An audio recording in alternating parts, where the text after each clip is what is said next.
स्वतंत्रता दिवस की 77वीं वर्षगांठ पर सभी को ढेर सारी शुभकामनाएं और बधाई।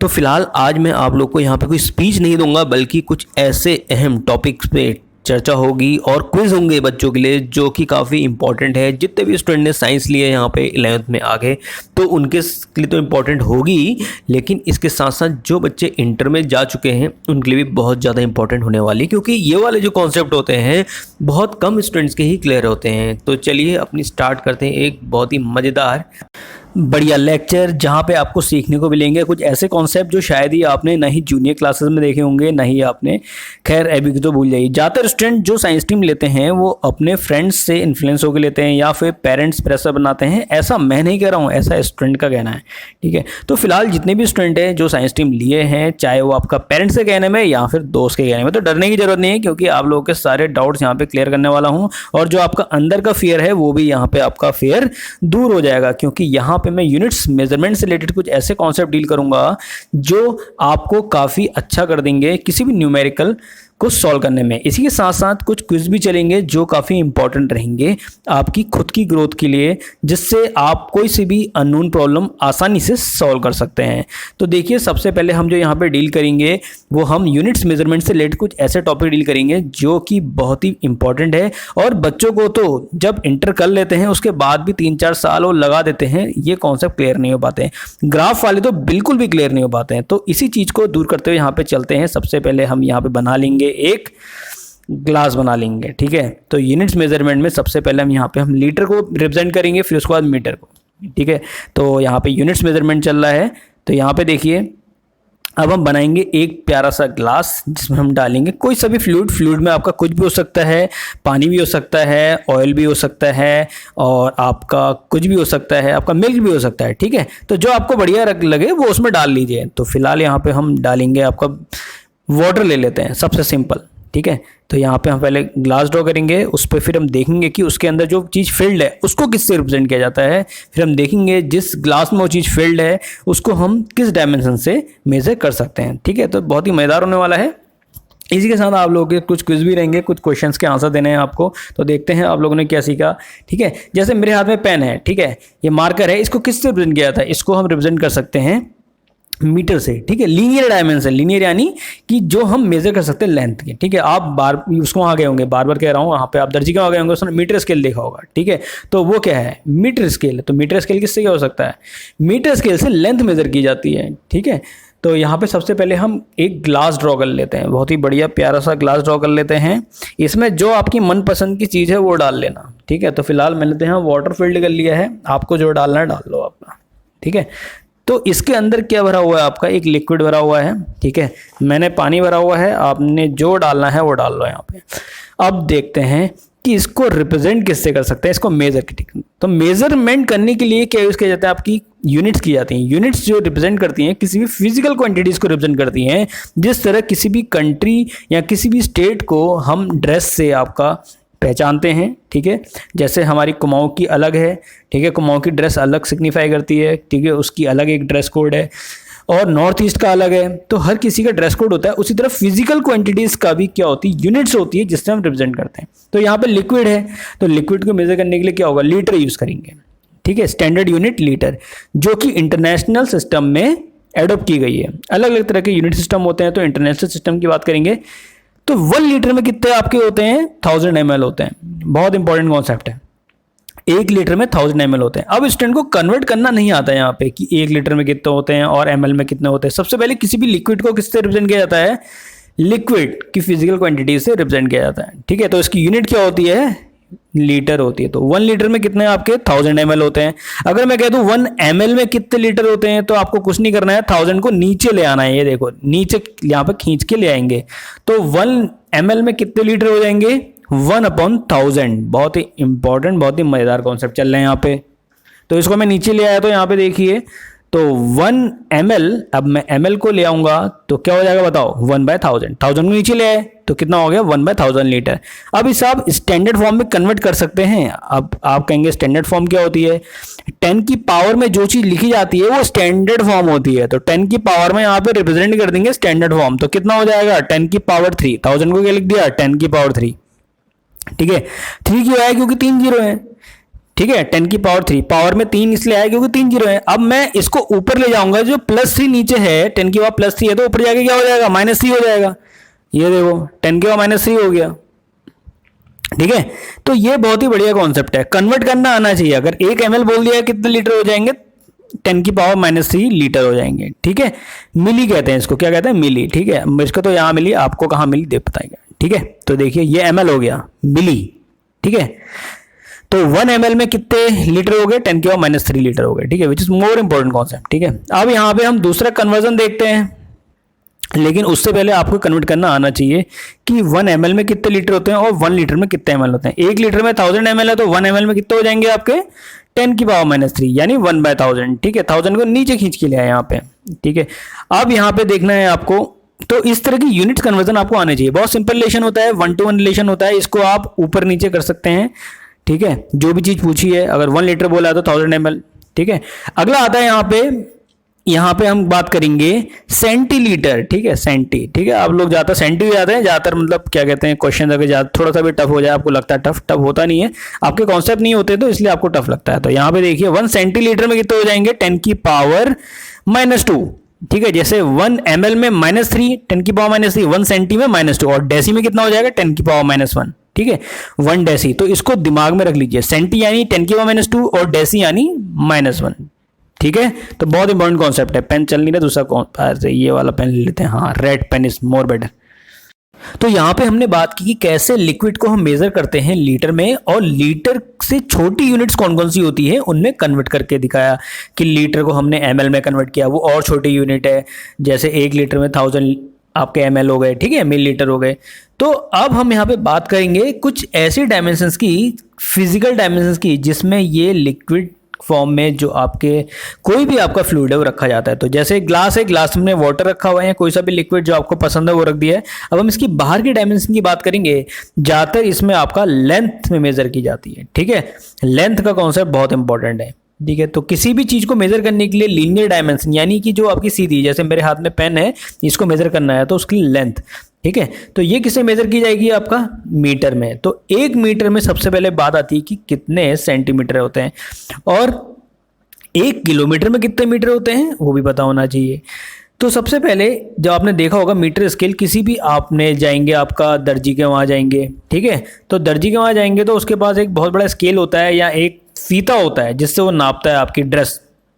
तो जिससे ड्रेस नापी जाती है उसी को मीटर कहा जाता है। ठीक है, तो 1 मीटर की लेंथ आप देख सकते हैं, और जो आपके क्रिकेट के विकेट होते हैं वही बेसिकली आपका 1 मीटर के अराउंड होते हैं। ठीक है, तो यहाँ पे 1 मीटर में जो होता है, 1 मीटर होता है आपका 100 सेंटीमीटर, और 1 सेंटीमीटर में कितने mm होते हैं, इसको थोड़ा और छोटा कर लेंगे तो 1 मीटर में कितने हो गए, 100 सेंटीमीटर, और 1 सेंटीमीटर कितने मिलीमीटर, यानी 10 मिलीमीटर। ठीक है, तो यहाँ पे देखिए अब आता है 1 किलोमीटर। 1 किलोमीटर जैसे डिस्टेंस नापनी हो, रोड में जा रहे हो, गाड़ी में आपका देखा होगा। ठीक है, जो मीटर लगा होता है उसमें मेजर होती है डिस्टेंस किलोमीटर में, मीटर में तो होगी नहीं, किलोमीटर ज़्यादा दूरी होती है। तो अब रोड में आप मीटर लेके थोड़ा चलेंगे, तो किलोमीटर में चलेंगे। तो किलोमीटर कितना होता है, 1000 मीटर, 1000 मीटर होते हैं 1 किलोमीटर में। अब देखिए 1 किलोमीटर में 1000 मीटर हो गए।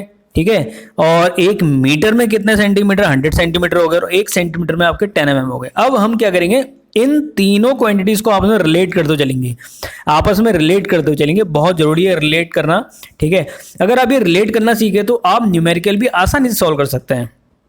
तो 1 मीटर को अगर मैं कहूँगा कितने mm होते हैं, तो देखिए 1 मीटर में 100 सेंटीमीटर, और 1 सेंटीमीटर कितने mm, 10 mm। तो मैं सेंटीमीटर की जगह क्या लिख सकता हूँ, 10 mm लिख सकता हूँ। तो सेंटीमीटर को mm में कन्वर्ट कर लिया, तो अब कितना हो गया, 100 इंटू 10 यानी 1000। तो कितना हो गया, 1 मीटर में 1000 mm। बहुत बढ़िया रिलेशन निकल के आया है। तो ऐसे आप भी कन्वर्ट कर सकते हैं। सेंटीमीटर की जगह मैंने क्या कर दिया, mm में कन्वर्ट कर दिया, 1 सेंटीमीटर में 10 mm। अब कहूँगा 1 मीटर में कितने mm, तो 1 मीटर में 1000 mm यानी 1000 मिलीमीटर। तो ये बढ़िया कॉन्सेप्ट निकल गया है यहाँ पे। ठीक है, 1 मीटर में कितने mm, 1000 mm। अगर वो 1 मिलीमीटर में कितने मीटर, तो 1000 को नीचे डिवाइड कर दूंगा, नीचे आ जाएगा 1000। तो यहाँ पे कितना आ जाएगा, 1 mm बराबर 1/1000 मीटर। अब 1000 को क्या लिख सकते हैं स्टैंडर्ड फॉर्म में, थोड़ी देर पहले जैसे ml ने बताया था, मिलीलीटर में बताया था, इसको लिख सकते हैं कितने जीरो हैं, 3 जीरो हैं, तो इस कितना आ जाएगा 10 की पावर +3 आ जाएगा। तो ये स्टैंडर्ड नोटेशन में हमने लिख दिया 1000 को कैसे लिखा जाता है। तो यहाँ पे हमने जो 1000 को लिख दिया है 1000 mm यानी 10 की पावर 3, ठीक है। अब मैं जब 10 की पावर 3 को ऊपर लाऊंगा तो कितना हो जाएगा 1 mm इक्वल 10 की पावर -3 mm। अब बात करेंगे यहाँ पे जैसे मीटर स्केल है, ठीक है, देखा होगा आपने मीटर स्केल, ठीक है, घर में पढ़ा होगा। तो वहाँ पे ऊपर जो होता है सेंटीमीटर होता है और नीचे क्या होता है आपका मिलीमीटर होता है, ठीक है। तो ऐसी कितने सेंटीमीटर का डिवीजन होगा, 1 सेंटीमीटर, 2 सेंटीमीटर, 3 सेंटीमीटर और हजार नहीं 100 सेंटीमीटर, ठीक है। तो यहाँ पे 100 डिवीजन होंगे ऊपर, और नीचे अगर mm होगा तो कितने होंगे, आप जानते हैं 1 सेंटीमीटर कितने होते हैं, 10 mm होते हैं। तो 10 डिवीजन यानी 10 सब डिवीजन होंगे यहाँ पे। तो स्केल को आप देखना, घर जाते ही देखना, तो वहाँ पे देखेंगे आप जो आपका सेंटीमीटर होगा, सेंटीमीटर स्केल, उसमें आपके सेंटीमीटर की ऊपर रीडिंग होगी, ठीक है। जब 100 सेंटीमीटर हो जाते हैं तो 1 मीटर बनते हैं, और जब 10 mm बन जाते हैं तो 10 mm से 1 सेंटीमीटर बनता है, ठीक है। तो ये स्केल आप देख सकते हैं, प्लास्टिक का स्केल आता है, और बाकी मीटर स्केल में चेक कर सकते हैं, उसमें 100 सेंटीमीटर होंगे, ठीक है। तो ये थे कॉन्सेप्ट, आपका लेंथ का कॉन्सेप्ट है, बहुत इंपॉर्टेंट कॉन्सेप्ट है। अगर आप ये यूनिट को सीख जाते हैं तो बहुत इंपॉर्टेंट, आप न्यूमेरिकल कोई भी हैंडल कर सकते हैं, क्योंकि ज़्यादातर उसे यूनिट में तो गलती करते हैं, ठीक है। यूनिट्स का कॉन्सेप्ट क्लियर नहीं होता है तो आगे की चीज़ें भी उनकी क्लियर नहीं हो पाती है। तो इन चीज़ों को जल्दी से जल्दी हमें हटा देना चाहिए, जितने भी एरर्स हैं, जितनी भी गलतियां हैं, या जो भी चीज़ नहीं आ रही है उसको जल्दी से जल्दी सीख के हमें एलिमिनेट कर लेना चाहिए। तो बताया कि कैसे लीटर को मेज़र किया जाता है, लीटर यानी लिक्विड को मेज़र करने के लिए लीटर यूज़ करते हैं, उसको भी और छोटी यूनिट में कन्वर्ट किया। उसी तरह मीटर को मैंने यहाँ पे कन्वर्ट किया और छोटी यूनिट में। तो सबसे बड़ी यूनिट क्या हुई लेंथ में, किलोमीटर, ठीक है। लेकिन उससे बड़ी भी होती है, लाइट ईयर होती है, वो आगे डिस्कस करेंगे। जब हम स्पेस में ट्रैवल करते हैं वहाँ पे लाइट ईयर आता है, ठीक है। तो लाइट ईयर में डिस्टेंस मेजर की जाती है, ठीक है। Distance travelled by light year, एक साल में जितनी डिस्टेंस ट्रेवल्ड होती है वही आपका लाइट के द्वारा, तो वो लाइट ईयर होती है, ठीक है। तो यहाँ पे देखिए, तो यहाँ पे हमने मीटर समझा, अब हम आगे बढ़ रहे हैं, थोड़ा ग्राफिकल एनालिसिस भी कर लेते हैं।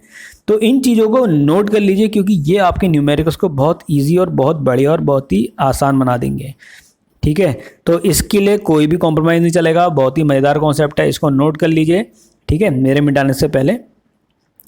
अब हम आगे बढ़ रहे हैं धीरे धीरे। अब हम यहाँ पे हम देखेंगे कि कैसे हम ग्राफिकल एनालिसिस करके कैसे हम किसी भी न्यूमेरिकल को इजी कर लेते हैं, ठीक है, क्योंकि ग्राफ का कॉन्सेप्ट भी आना बहुत ज़रूरी है, ठीक है। तो ये कॉन्सेप्ट को लिखते हुए चलिए और अपने डाउट्स भी नीचे पूछते हुए चलिए, ठीक है। अब आपको यहाँ पे क्विज के तौर पे दे रहा हूँ कि 1 सेंटीमीटर में कितने mm होते हैं और 1 mm में कितने मीटर होते हैं। पहला क्वेश्चन, 1 mm में कितने मीटर होते हैं और 1 mm में कितने सेंटीमीटर होते हैं, इसको आप नीचे कमेंट करके बताइएगा, देखते हैं कितने स्टूडेंट को आता है। अब हम आगे बढ़ रहे हैं ग्राफिकल एनालिसिस में, ठीक है। तो ग्राफिकल एनालिसिस ये हमने यहाँ बना लिया, एक्स एक्सेस ये आपकी वाई एक्सेस। एक्स एक्सेस को एब्सिसा कहते हैं और वाई एक्सेस को ऑर्डिनेट कहते हैं, ठीक है। ये मैथ्स में आगे डिस्कस हो जाएगा। ग्राफ के क्वेश्चन भी बहुत ज़्यादा पूछे जाते हैं, कंपटीशन में भी पूछे जाते हैं, और इसकी बेसिक नॉलेज होना बहुत ज़रूरी है। और अभी से ही, जैसे ही आप 10वीं से हाई स्कूल, मतलब हाई स्कूल के बच्चे अगर 11वीं में जाते हैं तो उनको ग्राफ की नॉलेज होना बहुत ज़रूरी है। इसके जो बेसिक कॉन्सेप्ट होते हैं, बेसिक जो आपके ट्रिक्स होती हैं समझने की, ये हम समझ लेते हैं। ये कोई भी कर्व दे दिया, ठीक है, ये कर्व दिख रहा है आपको, कोई सा भी स्मूथ कर्व दे दिया, इसमें अगर आपको निकालना है किसी भी A B C 3 पॉइंट है, यहाँ पे बोल देगा कि बताओ कि यहाँ पे सबसे ज़्यादा स्लोप क्या है। स्लोप किसका होगा, स्लोप होता है ढलान, ठीक है। तो स्लोप से आप आसानी से निकाल सकते हैं किसी का टेंजेंट। अगर टेंजेंट आपको पता चल जाए, टेंजेंट यानी टेन थीटा निकाल लेंगे यहाँ पे, तो उससे आपको पता चल जाएगा जो सी, मतलब कोई सी भी क्वांटिटी अगर आपसे पूछी गई है, वो कुछ भी हो सकती है, आगे हमें समझ में आ जाएगा कि कौन सी क्वांटिटीज होती हैं। सपोज हमें यहाँ पे निकालना है आपको किसकी टेंजेंट ज़्यादा होगा, ठीक है। तो टेंजेंट क्या होता है, एक सर्किल दिखा देंगे, ठीक है, सर्किल दिखा दिया, आर रेडियस का, थोड़ा हंसता खेलता दिखाते हैं, आंखें भी दिखाते हैं और थोड़ा स्माइली फेस दिखाते हैं। ये हमने यहाँ पे लाइन ड्रॉ कर दी एक पॉइंट में, ठीक है, टेंजेंट हो गया। अब ये देखो हॉरिजॉन्टल से ये एंगल बना रहा है थीटा, तो ये जो थीटा होता है इसी को हम ढलान कहते हैं और ये स्लोप कहलाता है, ठीक है। और इसको जो टचिंग पॉइंट होता है इसको हम कहते हैं टेंजेंट ड्रॉन। किसी भी पॉइंट में जो टेंजेंट हम ड्रॉ करते हैं वो ऐसे ड्रॉ किया जाता है, ठीक है। अब यहाँ पे तुमने सर्किल में किया और आगे जाके आपको कर्व पे, कोई सा भी कर्व हो सकता है, उसमें ड्रॉ करना पड़ेगा। तो यहाँ पे हम जो थीटा है इससे हम आसानी से कोई सी भी क्वांटिटी निकाल सकते हैं। समझेंगे कैसे निकालते हैं और बहुत बढ़िया और बहुत ही मज़ेदार तरीके से सीखने वाले हैं। तो देखिए यहाँ पे हमने टेंजेंट ड्रॉ किया, जैसे टेंजेंट हमने सर्किल में ड्रॉ किया यहाँ पे, और जो एंगल बना रहा है थीटा, इसको हम स्लोप कहते हैं। उसी तरह एक कर्व अगर हमको दे दिया, जैसे दे रखा है आपको, कर्व में हमने ड्रॉ किया, ठीक है, ये दूसरा टेंजेंट ड्रॉ कर दिया थीटा, ठीक है, थीटा 2 हो गया, और अगला हमने यहाँ पे ड्रॉ कर दिया आपका, नीचे करते हैं, ठीक है, ये नीचे, तो बॉटम में ड्रॉ किया थीटा 3, ठीक है। तो आप खुद देख के बता सकते हैं सबसे ज़्यादा ढलान यानी कि एंगल सबसे ज़्यादा किसका है।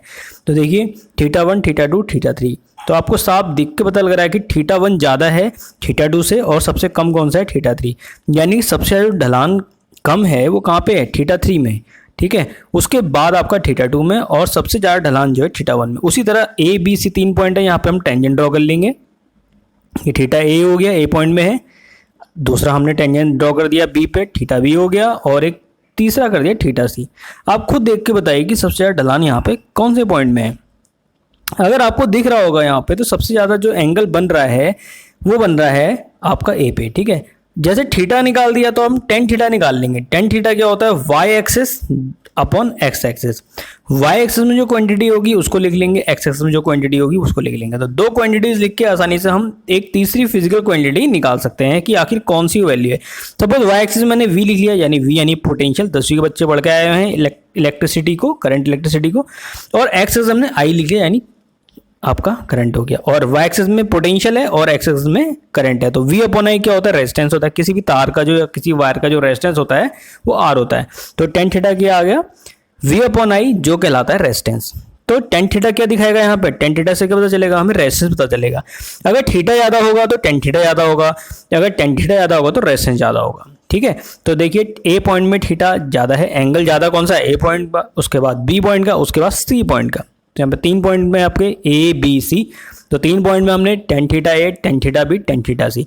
जैसे जैसे एंगल बढ़ता है वैसे टेन थीटा की वैल्यू बढ़ती है, हम जानते हैं, आप देख सकते हैं वैल्यू पुट करके। 10 0 0 उठा, 10 30 आपका 1/√3, साफ सी बात है, एंगल बढ़ा टेन थीटा बढ़ रहा है।